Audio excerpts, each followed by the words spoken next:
ஆண்டவர் இயேசு கிறிஸ்துவில் மிகவும் பிரியமான அருள் பணியாளர்களே, அருள் சகோதரிகளே, நம்பிக்கையாளரான சகோதர சகோதரிகளே, அன்பார்ந்த குழந்தைகளே, என்னுடைய ஆசிரியர்களை நான் இந்த நாளில் நன்றியோடு நினைத்து பார்க்கிறேன். தொடக்க பள்ளியிலும் சரி, மேல்நிலை பள்ளியிலும் சரி, ஏன் குருமடத்திலும் சரி, வெளிநாட்டில் படிக்கும்போதும் சரி, இந்த ஆசிரியர்கள் எனக்கு பெரிதும் துணை புரிந்து என்னை வளர வைத்திருக்கிறார்கள். திறமைகள் தந்து ஆசீர்வதித்தாய், உருவாக்கம் தந்து உயர வைத்தாய் என்ற அந்த பாடலிலே எழுதியிருப்பதை நீங்கள் பார்த்திருப்பீர்கள். என்னுடைய வரிகள்தான். உருவாக்கம் தந்தார் ஆசிரியர்களால், அன்பு உள்ளங்களால். ஆண்டவருக்கு நன்றி. இன்றைக்கு 3ஆம் ஆண்டு இந்த 23ஆம் ஞாயிற்றுக்கிழமை நமக்கு கொடுக்கப்பட்டுள்ள இந்த 2வது வாசகம் மிக மிக அற்புதமாக இருக்கிறது. பவுலடியார் பிலமோனுக்கு எழுதிய அந்த கடிதம். ஒரு 25 வரி தான் இந்த கடிதம், ஒரே அதிகாரம்தான். ஒரு அடிமை ஒனேசிமோ என்பவர் பிலமோன் என்ற அந்த பணக்காரரிடமிருந்து தப்பி ஓடி விடுகிறார். அடிமைன்னா என்ன? சொத்து, உடைமை, தன்னுடைய ப்ராப்பர்ட்டி. அவனை திருப்பி கண்டுபிடிச்சா அடி அடின்னு அடித்து இன்னும் அதிகமாக வேலை வாங்குவாங்க. இவன் ஓடினவன் பவுலடியாரிடம் போகிறான். பவுலடியார் ரோமில் ஜெயிலில் இருக்கிறார். அவருக்கு உதவி செய்திருந்திருக்கிறான். பவுல், நான் ஒரு அப்போஸ்தலன், நான் ஒரு திருத்தூதர் என்று கட்டளை கொடுக்கக்கூட உரிமை இருந்தது பிலமோனுக்கு. அதை செய்யாமல் ஒரு நல்ல ஆசிரியர் எப்படி நடந்து கொள்கிறார் என்று பாருங்கள். உண்மையாகவே இந்த சின்ன கடிதம் என் நெஞ்சை தொடுகிறது. பவுல் சொல்றார்,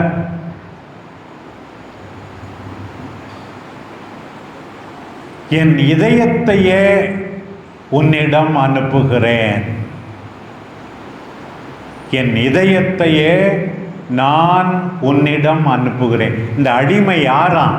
பவுலுடைய இதயமாம். பாருங்கள் அன்பார்ந்தவர்களே, நம்முடைய மாணவ மாணவிகளை இதயமாக ஒரு விதத்தில் கருத வேண்டும். பவுல் சொல்றார் அவர்கிட்ட, நான் என்கிட்டயே வச்சுக்கலாம் தான் எனக்கு ஆசையாக இருந்தது, இருந்தாலும் உன்னுடைய சம்மதம் இல்லாமல் நான் அவரை வைத்துக் கொள்ள விரும்பவில்லை.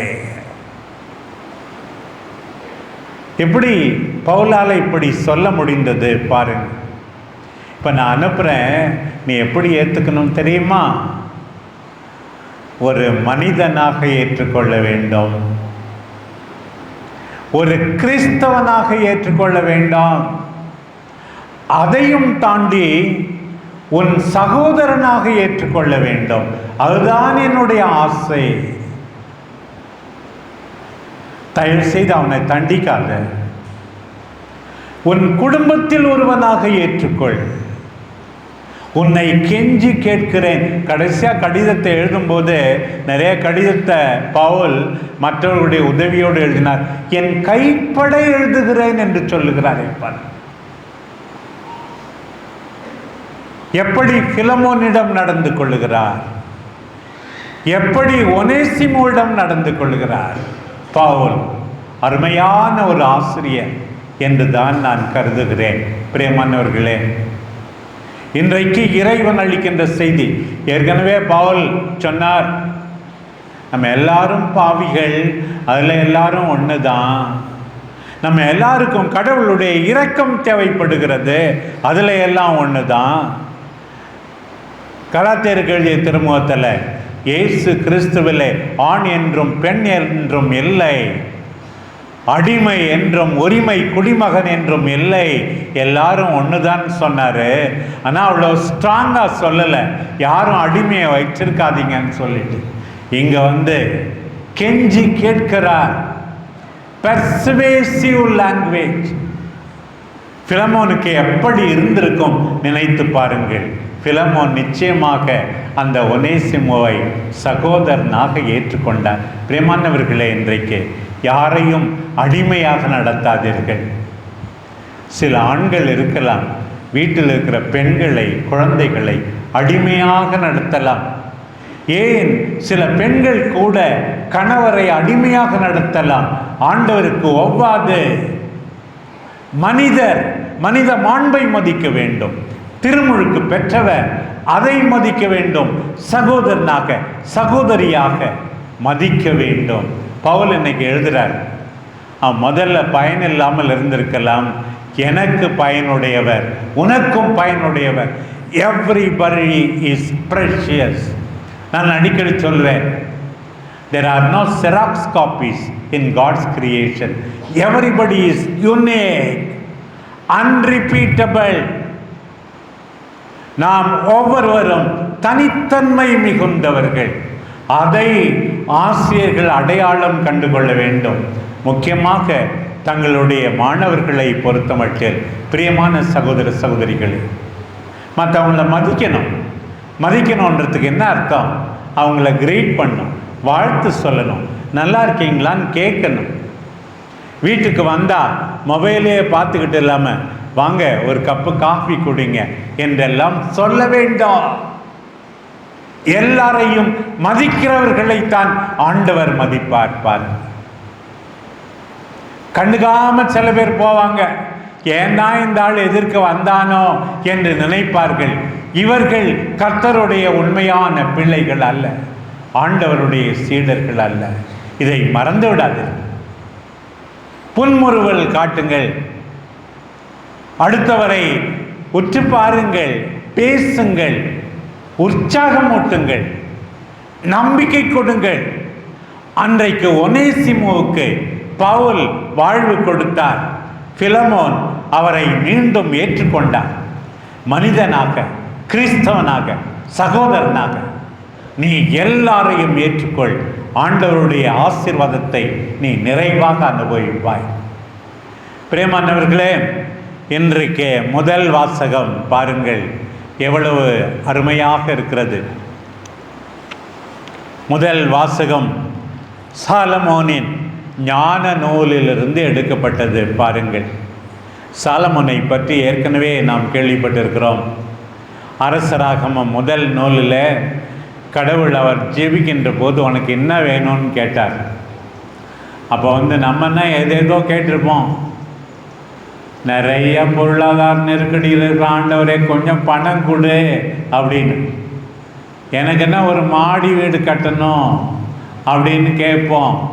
நகை கொஞ்சம் வேணும், எல்லாம் மெனுக்கிட்டு போட்டு வராங்க, எனக்கு ஒன்றுமே இல்லை அப்படின்னு சொல்லிட்டு, இன்னும் நல்லா லேட்டஸ்ட் ஃபேஷனாக இருக்கிற எல்லா ட்ரெஸ்ஸும் வேணும் அப்படின்னு கேட்போம். என்னென்னவோ கேட்போம்.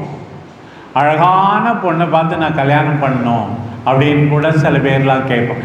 எவ்வளோ கேட்பான். சாலமோன் என்ன கேட்டார்? சின்ன வயசுல உன்னுடைய மக்களுக்கு வழிநடத்த அரசனாக என்னை தேர்ந்தெடுத்தீரே, அவர்களை வழிநடத்த ஞானத்தை கொடு ஆண்டவரே என்று கேட்டாராம். உடனே கடவுள் சொன்னாராம், நீ நீடிய ஆயுளை கேட்கவில்லை, பகைவரின் உயிரை கேட்கவில்லை, ஏராளமான செல்வத்தை கேட்கவில்லை, நீ கேட்ட ஞானத்தை உனக்கு கொடுப்பேன், இதோடு சேர்த்து நீ கேட்காதையும் கொடுப்பேன் என்று சொன்னார். அந்த சாலமனுடைய ஜெபமாகத்தான் இன்றைய முதல் வாசகம் இருக்கிறது. மீண்டும் ஒரு வேதத்திலே ஞானத்தை பற்றி பழைய ஏற்பாட்டிலேயே கடைசியாக எழுதப்பட்ட நூல் இதுதான் என்று சொல்லுகிறார். கடைசியாக எழுதப்பட்ட பழைய ஏற்பாட்டு புத்தகம் இதுதான். இதில் ஒரு 4 கேள்வி இருக்கு பாருங்க. இன்னைக்கு வாசிச்சதில் கடவுளின் திட்டத்தை அறிபவர் யார்? ஆண்டவரின் திருவுளத்தை கண்டுபிடிப்பவர் யார்? நீர் ஞானத்தை அருளாமலும் உயர் வானிலிருந்து தூய ஆவியை அனுப்பாமலும் இருந்தால் திட்டத்தை யாரால் அறிந்து கொள்ள இயலும்? மண்ணுலகில் வாழ்வோருடைய வழிகள் செம்மைப்படுத்தப்பட்டன, உமக்கு உகந்தவற்றை மனிதர் கற்றுக்கொண்டனர், ஞானத்தால் மீட்பு அடைந்தனர். விண்ணுலகில் இருப்பவற்றை தேடி கண்டுபிடிப்பவர் யார்? மீண்டும் மீண்டும் கேள்வி. ஆண்டவரே, நீர் ஞானத்தை கொடுக்கவில்லை என்றால் எங்களுக்கு ஒன்றுமே தெரியாது. பிரியமானவர்களே, பிரியமான பெற்றோரே, பிரியமான ஆசிரியர்களே, கடவுளிடமிருந்து தான் ஞானம். உங்களை ஒரு கருவியாக ஆண்டவர் பயன்படுத்துகிறார். அவரிடமிருந்து தான் உங்களுக்கு ஞானம். அந்த ஞானத்தை அடையாளம் காட்ட வேண்டியது ஆசிரியர்களாகிய உங்களுடைய பொறுப்பு. பாருங்கள், எல்லாம் கடவுளிடமிருந்து. இன்றைக்கு பிள்ளைகளுக்கு நாம் கற்றுக் கொடுக்க வேண்டியது ஆண்டவருடைய மதிப்பீடுகளில் சிறந்திருப்பதற்காக. இந்த நற்செய்தி வாசத்துக்கு வருகிறோம் பாருங்கள். திரளான மக்கள், நிறைய பேர் வராங்களாம். ஆண்டவர் அழைப்பு வாழ்க்கை ஒரு மலர் படுக்கை என்று சொல்லவில்லை, எவ்வளவு கஷ்டம் என்று அவர்களுக்கு சொல்லுகிறார். பாருங்கள், என்கிட்ட வரீங்க, அப்பா அம்மா சகோதர சகோதரிகள், இவர்கள் எல்லாரை விட எனக்கு முக்கியத்துவம் கொடுக்கவில்லை என்றால் நீங்கள் என்னுடைய சீடராய் இருக்க முடியாது. ஆக்சுவலாக உண்மையான வார்த்தை என்னென்னா, அவங்களெல்லாம் வெறுக்கலைன்னா அப்படின்னு தான் போட்டிருக்கு ஒரிஜினலில். ஏன்னா அந்த எபிரேய மொழியில் அதிகமாக கம்பேரிட்டிவ்ஸ் கிடையாது. இன்னது ஆண்டவர் எல்லாரையும் அன்பு செய்ய சொன்னார், அப்பா அம்மாவை குடும்பத்தாரையே வெறுக்கணும்னு சொல்கிறாருன்னா அவர்களுக்கு அதிகமாக நீ முக்கியத்துவம் கொடுக்காதே. பாவம் செய்ய அவர்கள் காரணமாக இருந்தால் அவர்களை தூக்கி எறிந்து விட்டு என்னை பின்தொடரணும். பாருங்கள், சொந்த குடும்பத்தார் கூட சில நேரங்களில் எனக்கு எதிராக இருக்கலாம். ஆகையினால்தான் அவர்களை வெறுக்க வேண்டும், என்னை அன்பு செய்ய வேண்டும். அப்படின்னா என்ன அர்த்தம்? அவர்களை விட என்னை அதிகம் அன்பு செய்ய வேண்டும். அதான் இன்றைக்கு ஆண்டவர் சொல்லுகிறார். பாருங்கள், அடுத்தது பாருங்கள், உன்னுடைய சிலுவையை சுமந்து கொண்டு என்னை பின்தொடர வேண்டும் என்கிறார். என்ன பெரிய சிலுவை! நம்முடைய வேதனை, உடல் நலமின்மை, ஏழ்மை, இதெல்லாம் சிலுவைன்னு நினைக்கிறோம். இது சிலுவை தான். இதை விட பெரிய சிலுவை என்ன தெரியுமா?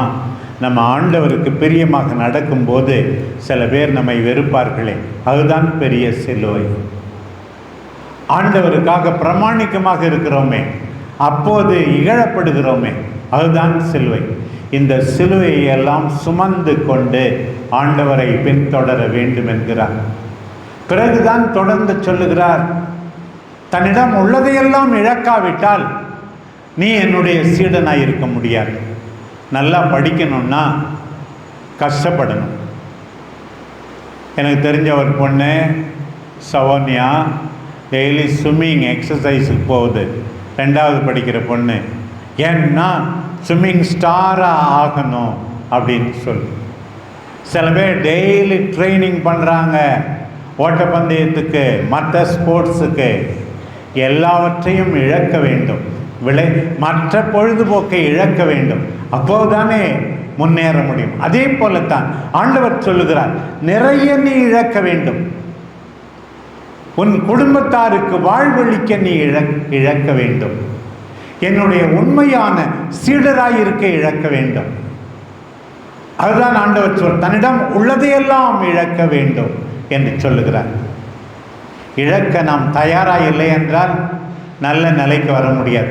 அன்பார்ந்த பிள்ளைகளே, இன்றைக்கு ஞாபகம் வச்சுங்க, கஷ்டப்படாமல் வெற்றி கிடையாது. கடின உழைப்பு ரொம்ப ரொம்ப முக்கியமாக இருக்கிறது. ஆசிரியர்களுக்கும் அப்படித்தான் கடின உழைப்பு தேவைப்படுகிறது. அதை தொடர்ந்து தான் 2 உவமைகளை ஆண்டவர் சொல்கிறார். ஒரு டீச்சர்னா எப்படி இருக்கணும், ஒரு மாணவர்னா எப்படி இருக்கணும், பக்குவம் இருக்கணும். ஒருத்தன் கோபுரம் கட்டுறான், கட்ட தொடங்குறான், காசு இல்லை, போதுமான காசு இல்லாத அடித்தளம் போட்டு நிற்கிறான். இன்னொருத்தன் 2 அடி சுவர் வச்சுட்டு நிறுத்திடுறான். எப்படி கேவலமாக பேசுவாங்கப்பா, பாதியில் நிறுத்திட்டா எப்படி கேவலமாக பேசுவார்கள். பக்குவம் வேண்டும், விடாமுயற்சி வேண்டும், இறுதி வரை நிலைத்து நிற்க வேண்டும். நன்றாக தொடங்கினால் போதாது, நன்றாக முடிக்க வேண்டும். இதுதான் கல்வியில், குடும்ப வாழ்வில். கல்யாணத்தன்னைக்கு மட்டும் ரொம்ப எல்லாம் ஜோரா அழகாக இருக்கும். அப்புறம் பார்த்தா வர வர மாமியா கழுத போல ஆனாலாம் பார். அப்படி குடும்ப வாழ்வை தொடங்கினால் போதாது, முடிக்க வேண்டாம், ஆண்டவரிடம் கொண்டு போய் சேர்க்க வேண்டும். பாருங்கள், எவ்வளோ பேர் கோபுரம் கட்ட தொடங்குகிறார்கள், ஆனால் கோபுரத்தை முடிப்பதில்லை. அவமானத்துக்கு, வெட்க கேட்டுக்கு ஆளாகிறார். ஆண்டவர் இன்னொன்று சொல்றார், 20,000 வீரர்களை வைத்திருக்கிறான் பகைவன், உங்ககிட்ட 10,000 பேர் தான் இருக்கு. மிதமெஞ்சிய நம்பிக்கை, எல்லாம் பார்த்துக்கலான்னு போறது. செய்யாதையா, பேசாம சமாதானத்துக்கு தூது அனுப்பு. முன் யோசனை, விவேகமாக செயல்படு, உன்னுடைய பலத்தை உணர்ந்து கொள். சில பேருக்கு சில பாடம் வராது. எந்த பாடம், எந்த துறையில் திறமை இருக்கிறதோ அதிலே அடையாளம் காட்டி வளர்வை. தவறு செய்யாத. இன்னைக்கு ஆண்டவர் அழைக்கிறார் பாருங்கள். அழைப்பு வாழ்விலும் சரி, குடும்ப வாழ்விலும் சரி, பள்ளியிலும் சரி, பயிற்றுவிக்கப்படுகின்ற ஒவ்வொரு துறையிலும் சரி, எப்படி விவேகத்தோடு இருந்து விடாமுயற்சி, கடின உழைப்பு, எல்லா நிலையிலும் சிறந்து விளங்க வேண்டும் என்று ஆண்டவர் இன்றைக்கு அழைப்பு விடுக்கிறாரே பாருங்கள். அன்பார்ந்த சகோதர சகோதரிகளே, பவுலடியாரை பார்ப்போம், பிலமோனை பார்ப்போம், ஒனேசிமுவை பார்ப்போம், சாலமன் ஞானத்துக்கு முதலிடம் கொடுத்ததை பார்ப்போம். ஆண்டவருடைய உதவி இல்லாமல் எதுவுமே இல்லை என்பதை புரிந்து கொள்வோம். எல்லாவற்றை விட முக்கியமாக நீங்களும் நானும் பெறுகின்ற மிகப்பெரிய பட்டம் என்ன தெரியுமா? நாம் எல்லாரும் சீடர்கள். We are disciples. டிசைபிள் என்றால் என்ன அர்த்தம்? தியாகம் செய்ய தயாராக இருக்க வேண்டும், உள்ளதையெல்லாம் விட்டு கொடுக்க வேண்டும், குடும்பத்துக்காக, ஆண்டவருக்காக. நாம் எல்லாரும் பக்குவத்தோடு, விடாமுயற்சியோடு இறுதி வரை நிலைத்து நிற்க ஆற்றல் வேண்டுவோம். நம் அன்பு தாய் அன்னை கன்னிமரியா ஒரு நல்ல ஆசிரியர். தன் பிள்ளையை ஞானத்திலே வளர வைத்தவர். அந்த தாய் நம் எல்லாருக்காகவும் பரிந்து பேசுவாராக. ஆமென்.